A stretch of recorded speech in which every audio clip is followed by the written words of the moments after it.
very big win.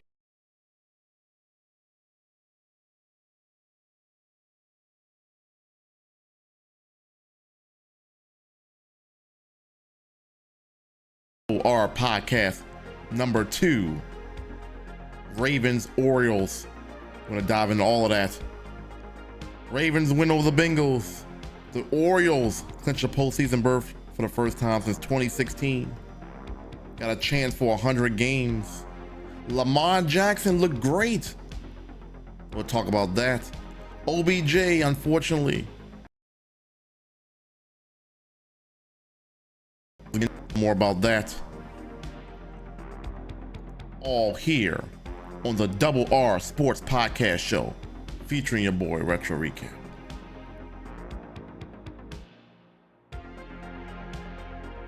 What a great day it is. Happy Monday, everybody.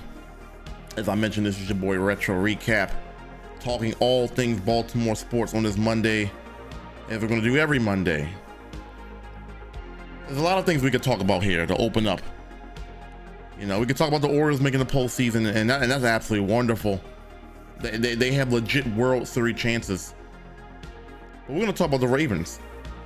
The Baltimore Ravens going into Cincinnati. They've lost the last 3 times they played. They lost last year. Excuse me, the last 2 times. They lost last year in week 18. Then they played again in the postseason, which we don't even want to talk about that game. And then going into today, they had to get that hurdle off their back. You know, the Bengals really believed that they were the better team. And I was curious to see what Ravens team was going to show up today. We knew last week there was rust. It's a new offense, new receivers. And you knew it was, and Lamar Jackson hasn't played a football game since December of last year. So we knew going into this game that the Ravens had something to prove. I knew that the offense that we saw in week 1 was not the offense we were going to see for the whole season. But I had to see it for myself to believe that. And what I tell you, when I saw this game today, high potential. I'm liking what I'm seeing. But let's go into the game. The Baltimore Ravens beat the Cincinnati Bengals 27-24 to go to 2-0 on the season, dropping the Cincinnati Bengals to 0-2 for the 2nd straight year. 0-2. And sad enough, Joe Burrow left the game with a calf injury. And hopefully we'll have more information about that as the week comes along. I want to talk about this Ravens victory. It was an overall complete game. Offense looked pretty good at times. Sometimes it was like, defense looked really good at times, and then there were certain moments where the defense, you know. But at the end of the day, the Ravens walked away with the win. Even special teams, Justin Tucker missed a field goal, but it doesn't matter. When you win the game, you win the game. And I'm liking what I'm seeing. We got Mark Andrews back. And that was big because, as I mentioned in the last podcast, Lamar Jackson loves throwing to his tight ends. He really does. Like, we may get Nelson Aguilar here and OBJ here and Zay Flowers here, but Lamar Jackson's primary target in this offense is still going to be the tight end spot. You know what I'm saying? And just having Mark Andrews there as a safety blanket, it showed how good this lineup could really be. You know what I'm saying? So, man, where do we begin? I mean, Lamar Jackson. I mean, I mentioned last week in the video, I said, is Lamar Jackson going to be running more this season? And I said the answer to that question is yes. And it was proven. Lamar Jackson ran the ball. Now more so in week 1, it was more of improvisation type of runs. In this game, we did see some design runs from Lamar Jackson. You know what I'm saying? But regardless of the fact, Lamar Jackson handled his business. And so when people say, you know, wondering what the mystique is about Lamar Jackson, just look at this game. He looked good passing ball when he had time, and we'll get into the offensive line in a bit. But when he needed to take off and get a clutch first down, he got that. and not too many quarterbacks can do that at the level that he does it. And so that's what makes Lamar Jackson great. He's not going to put the gaudy passing numbers, but he can get you a first down with his legs whenever he wants. And that's what I love about Lamar Jackson. That's what I love about Lamar Jackson. And this game kind of proved that, because when things broke down and there wasn't a receiver open, guess who was open? Lamar Jackson. Lamar Jackson was open. And that's one of the things I'm loving about this Tom Monken offense. You know what your skill sets are of your players. Get them the damn ball. Get them the damn ball and let them utilize their skill sets to the best of their abilities. And I promise you, this team will go somewhere that a lot of us are expecting. I'm expecting Super Bowl or bust for this team. And I know some people may be looking like, that's crazy. But realistically, that's not. They have weapons everywhere. They have weapons galore everywhere. You know what I'm saying? So anyway, getting back to Lamar Jackson. Lamar Jackson, and we're talking about in terms of his running ability. Lamar Jackson had 12 carries in this game. 12 carries in this game. Lamar Jackson had 12 rushing attempts.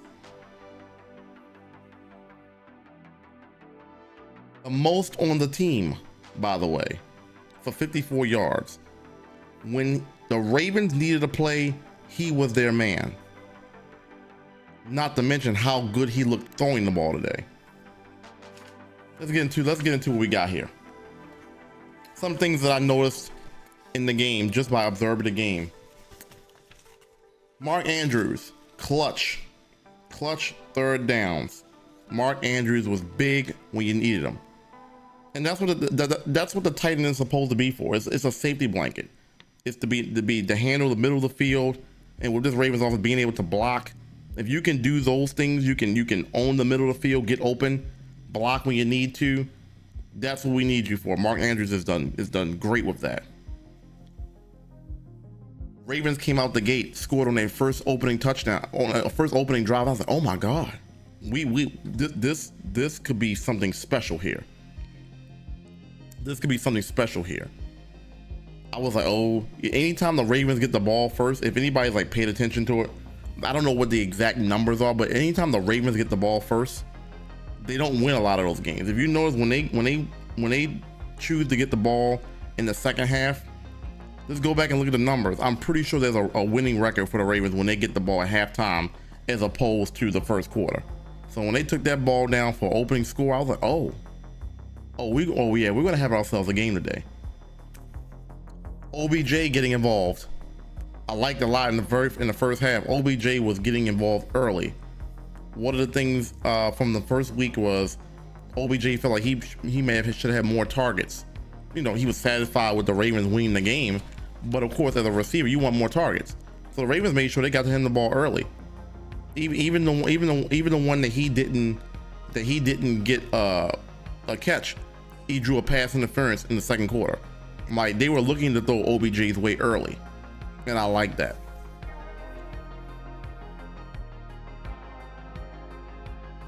Design runs, as I said, for Lamar Jackson. It's okay. He's an athlete. Design runs, impromptu runs, it does not matter. Lamar Jackson is that damn good. You know what I'm saying? He can improv with the best of any. And of course, if you design a run for him, he's going to execute that run. Like I said, 12 carries. You utilize your skill sets. Are we going to see Lamar Jackson have 12 carries every single game? No. But the games like this where you need him to be at his best, and once again, utilize all of his skill sets, because his skill sets include running the ball, dynamic passer, dynamic runner. Utilize those skill sets. You know. I mean, I was very impressed. 24-33, 237, 2 touchdowns. I was very impressed. He had an overthrow to Zay Flowers.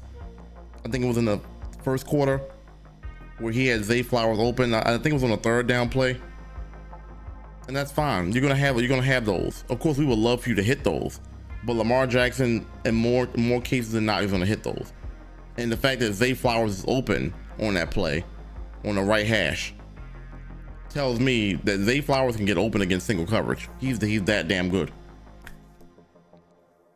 Wide receivers came to play. Nelson Aguilar, he was the one receiver out of this new acquisition that didn't get talked about a lot. Nelson Aguilar came to play. A lot of big catches and big moments when we needed a play to be made. Nelson Aguilar was that guy. And I'm happy that Lamar Jackson looked his way, and I'm happy Nelson Aguilar caught the ball. Now, if there was any knock on Nelson Aguilar, is that he can't always hold on to the ball sometimes. Nelson Aguilar came to play. He led the team in yardage. He led the team in catches, tied with Mark Andrews with 5. I mean, if he's going to be a weapon like this, I mean, boy, how do you stop this offense? I mean, Rashad Bateman was active early, but he didn't even have a big day. He made some nice catches, but he didn't even have a big day. 3 catches for 18 yards. But if you got Nelson Aguilar going off, you got Zay Flowers going off, you got OBJ going off, just them all being on the field is a bonus. I am very happy with the wide receivers. Gus Edwards, you look good as always. 10 carries, 62 yards. I mean, like I always say, Gus Edwards, when he gets the ball, he moves forward. You don't lose yards with Gus Edwards. You either get 1 yard or you get more than 1 yard. But you're not going to lose yards with Gus Edwards.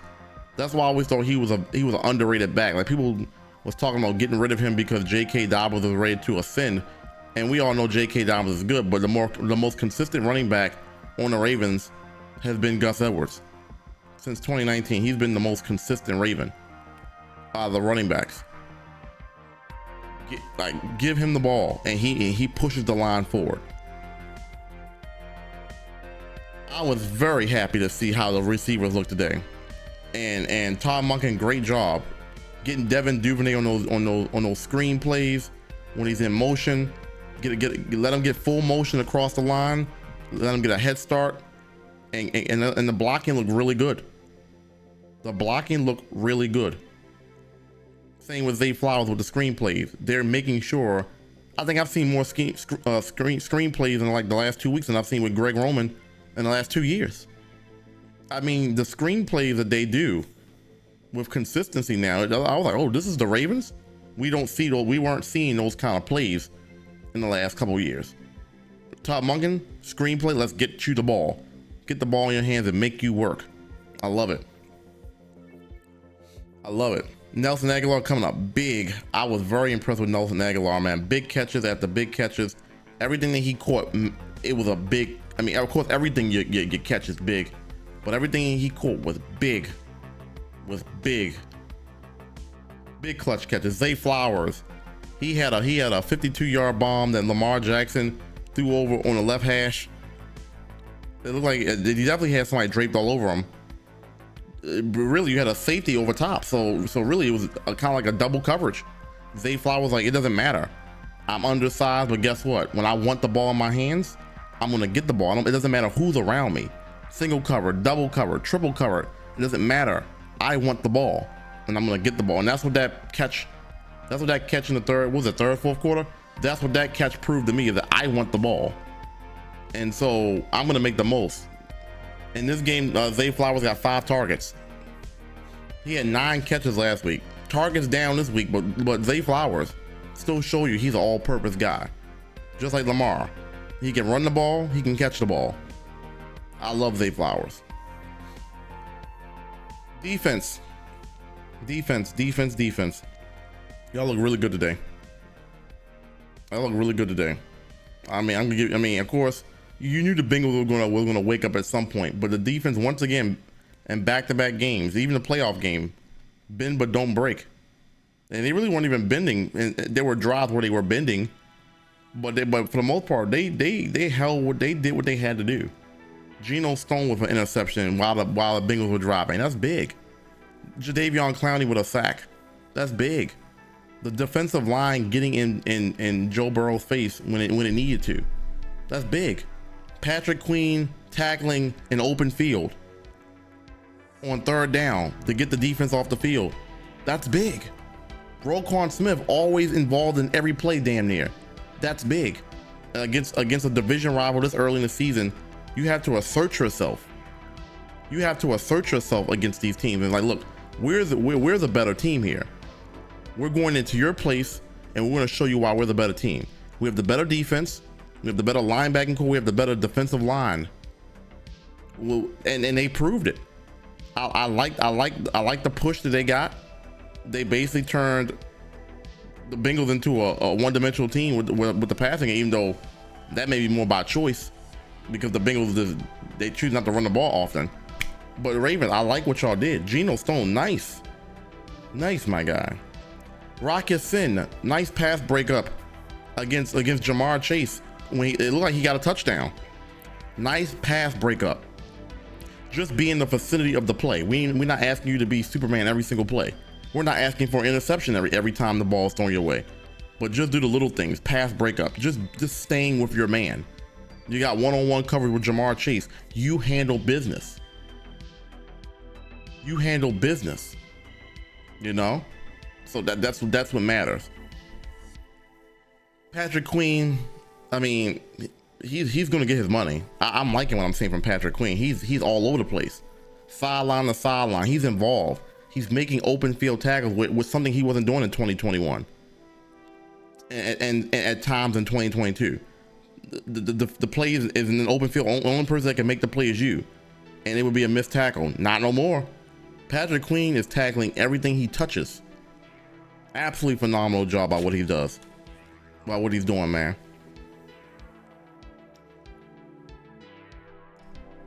After the interception play in the third quarter by Joe Burrow, I was like, okay, Ravens, you got to do something with this. And what do? They go right down the field and they score a touchdown.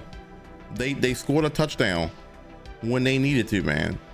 Mark Andrews, because Zay Flowers caught that 52-yard pass and they was trying to give him the ball to cash in because he got so close to the but he couldn't cash in on the first two times, so they gave it to Mark Andrews and Mark Andrews scored. Nice rebound. The Bengals are driving on you. You get the interception and you take it back for 7 your way. That's big. And Geno Stone, nice play for reading that and jumping that route. That ball was thrown in the end zone. You jumped it, and I really feel like he could have took it in for a touchdown. It looked like he had space, but I don't know if it was a Jabo. I don't remember who was blocking for him at that time, but I thought he could have took it to the house. That would have been a real big pick six because that was in the end zone. Defense, great job. And then as we analyze this a little bit more and we look more into the week at the footage, I'll be able to go back and see just how well the defense did. I mean, on paper they gave up 24 points. In reality, they only gave up 17 because the Bengals scored a punt return touchdown. So really, this is back-to-back years where the defense only gave up 17 points because they had another play last year, Hubbard, who took that fumble all the way from the Ravens red zone to the Bengals. And the score was 24-17. And in this game, if you take away that punt return, the defense only gave us 17 points. That's a good job against this offense. They have Jamar Chase, T. Higgins, Tyler Boyd, Joe Mixon, Joe Burrow. The last two times you play them, you give up a total of 34 points on defense. A total? Yeah, you look good. Really good job, defense. Really good job. Let's get to this Odell Beckham injury. When it happened, I think it happened in the second quarter when they first announced that he was on the sideline. I was like, oh boy. Our prize acquisition is hurt. He missed all 2022 with the injury, the foot injury.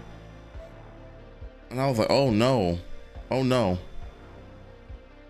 Hopefully, at the time of this recording, I don't know what the status of OBJ is right now, and I'm hoping it's good because we need him.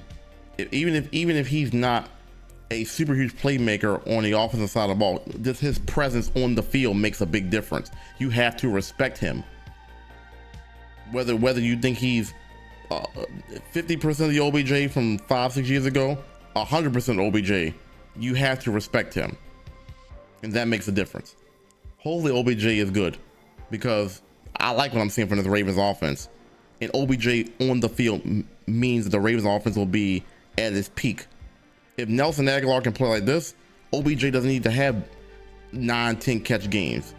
He got 3 catches a day, and they were good catches. A couple of them were first down catches. That's what we need from Odell Beckham Jr. That's all we need. So, all right.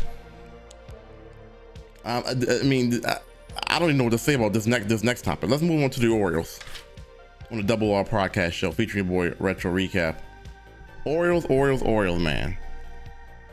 Coming into this game, they were on a 2-game losing streak. They lost the last 2 games to the Cardinals, and coming into a big series with Tampa Bay with the division lead on the line. Because if you lost 3 out of 4, you came out tied.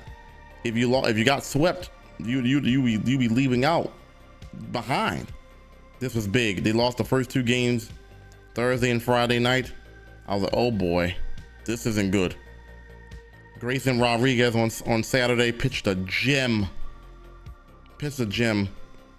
Fastball, slider, everything working.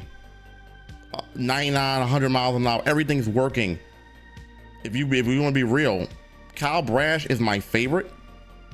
Kyle Bradish is my favorite on the team, but Grayson Rodriguez might be the best pitcher on their team, stuff wise. Fastball, slider. I mean, don't get me wrong. Kyle Bradish has a filthy curveball. I mean, filthy. So, who's gonna be your ace, your number 1 going to the postseason? You can't go wrong with Bradish or Rodriguez. Honestly, the way they're pitching. But anyway, the big news is Orioles take 2 out of 4, so it's a split from the Rays, and they clinched the postseason on Sunday.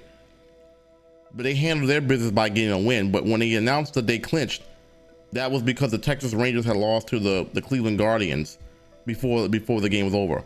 But what a game. What a game. Jorge Lopez comes in the 8th inning, gives up 2 bombs, and I'm like, oh boy. It's a 1-1 game, and he comes in there and gives up 2 bombs, and I'm like, oh shit. Adley Rutschman in the bottom of the 8th gets one back with a bomb in the 8th inning. I mean the pitch thrown to him was 101 heat. He said, doesn't matter, I'm gonna pull that ball. I'm gonna pull it and I'm gonna make something happen with it. I was like, damn. What a game. What a game. Then we go to the bottom of the 9th because Adley Rutschman made it a 4-3 game. A 3-2 game. Adam Frazier comes up and it's a 3-2 count. And this is clutch. Austin Hayes got a hit. They pinch ran Jorge Mateo for the speed and the base running. And the best scenario happened. Adam Frazier hit a ground ball down the left field line, and Mateo is already running on the 3-2 pitch, flying. Orioles tied the game up 3-3. I'm like, okay, we got everything we need to win this game.